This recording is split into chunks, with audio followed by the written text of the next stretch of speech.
Also returning this week, one of the other big shows, if not the biggest show of the week, the return of HBO's Big Little Lies, which got the Game of Thrones simulcast treatment on Sky Atlantic and Now TV. This is the second series of the drama set in Monterey, starring Reese Witherspoon, Nicole Kidman, Shailene Woodley, Laura Dern, with the addition this year of Meryl Streep.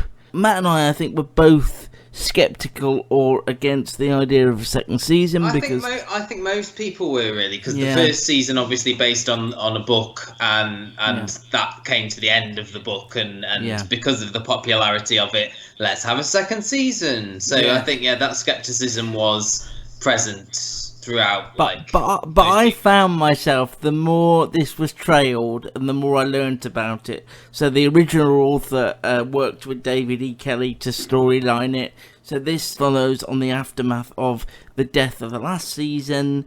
We pick up at the start of a new school term.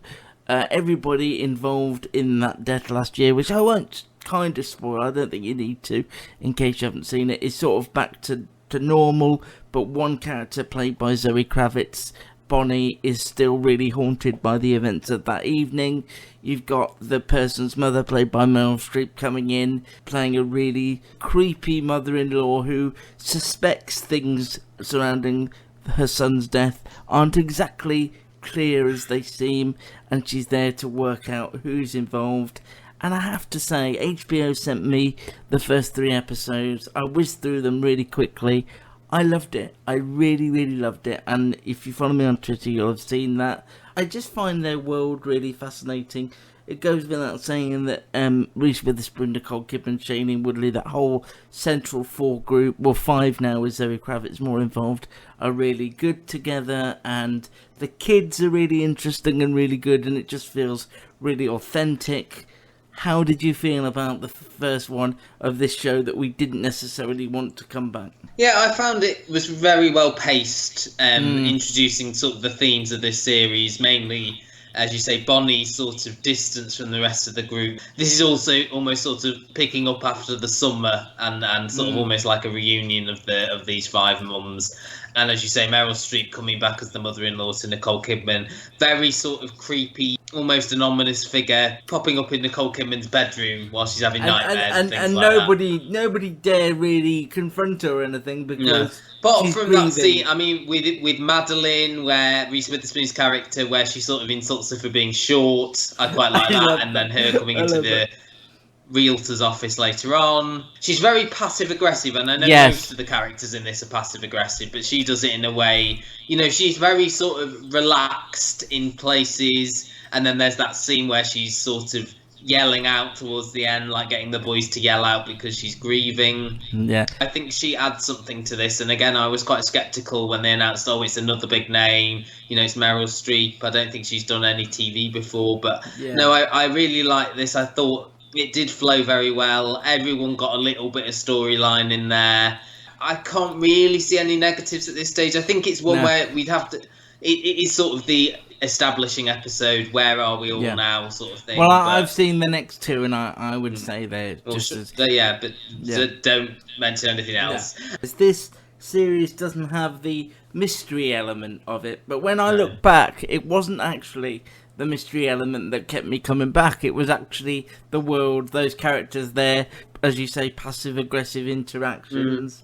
Just really, I suppose you are getting little bits of that, aren't you? Because you are seeing bits of the video interviews with the mums from the original investigation. So there is that hint that maybe we are reopening it.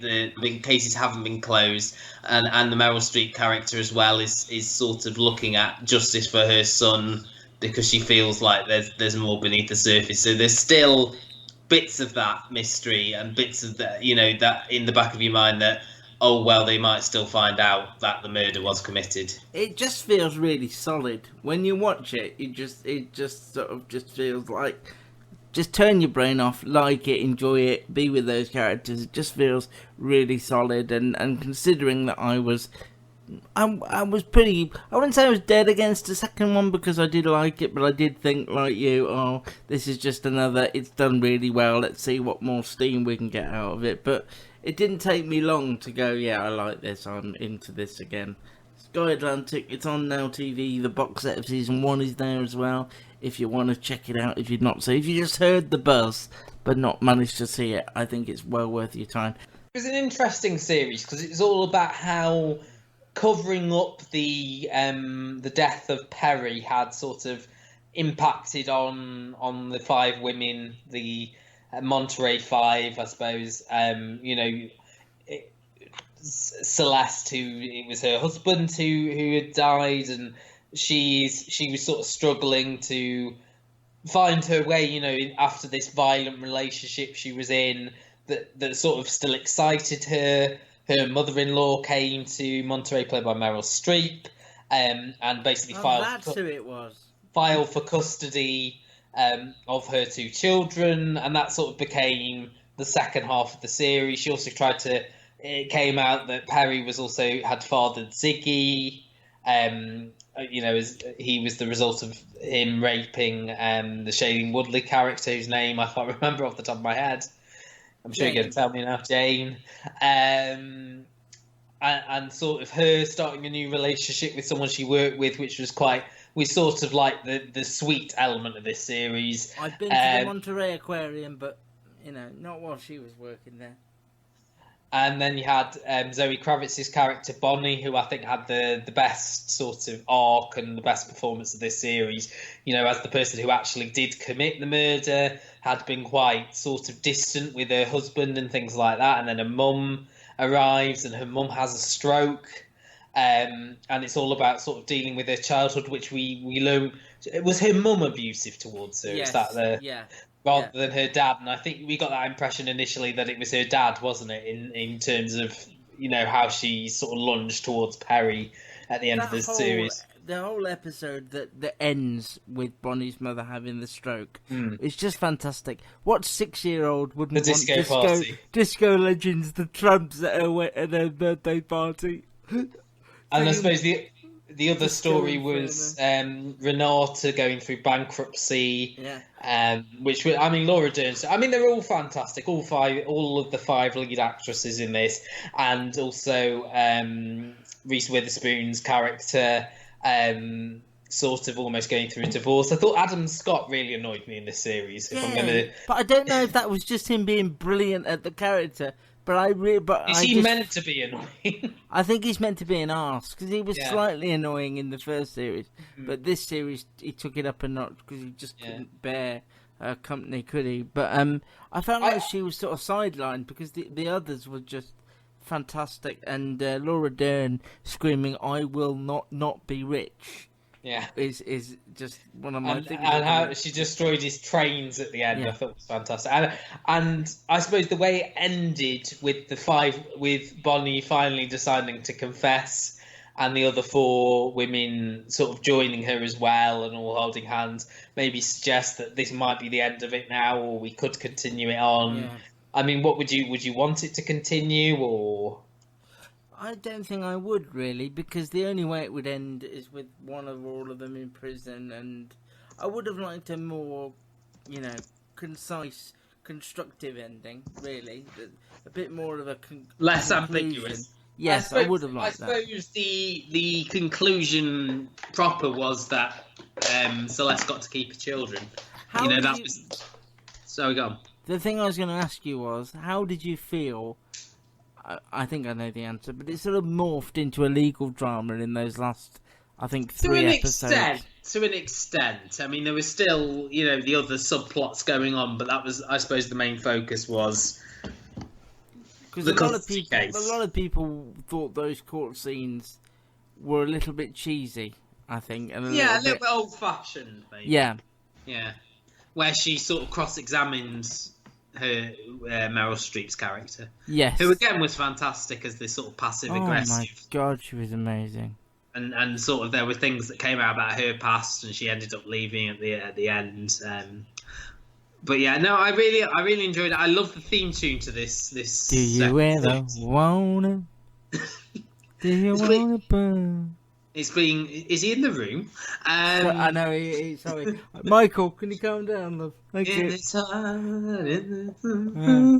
All right, he's with you now. We'll get we're live. We'll get sued if it's too that's true. exclusive music. I Sort of heard it in an ad as well. It's I been only used- sang for 4 seconds. I think that's allowed. That's proper fair usage. Yeah. But no, I really like that sort of, because it starts with the sort of like calming notes, doesn't it? And then it goes quite. Ooh, hang on. We're going into suing territory now. But no, I think it's another example where it's spending time with those characters and you don't really mind what the plot is, because the a bit like Euphoria, the performances are so good from everybody that you're just happy to go along with it and watch it. And I can't believe you spoke about theme tunes and didn't bring Succession's theme up, which is That's because I had it in my head for the longest time. just continually on a loop in mind. That's why I had to watch Euphoria. So I had something out. So I then just had like trance music in my head. Yeah, that doesn't really have a theme in the same way. No. Yeah. But it sort of was a good sort of cleansing part, because I just heard this plunky piano music in my head for about 2 weeks when I was going to sleep, and I was like, Wow. get away. Love it. But yeah, no, Big Little Lies would you prefer this to be the end, or would you? I would, yes. As much as I do enjoy those characters and spending time with them, I think I don't think this. I know we said this at the end of the first series that there wasn't enough to get more story out of, but if they've gone to the police station to confess, then there's nothing else. In a way, they did all get an ending of sorts.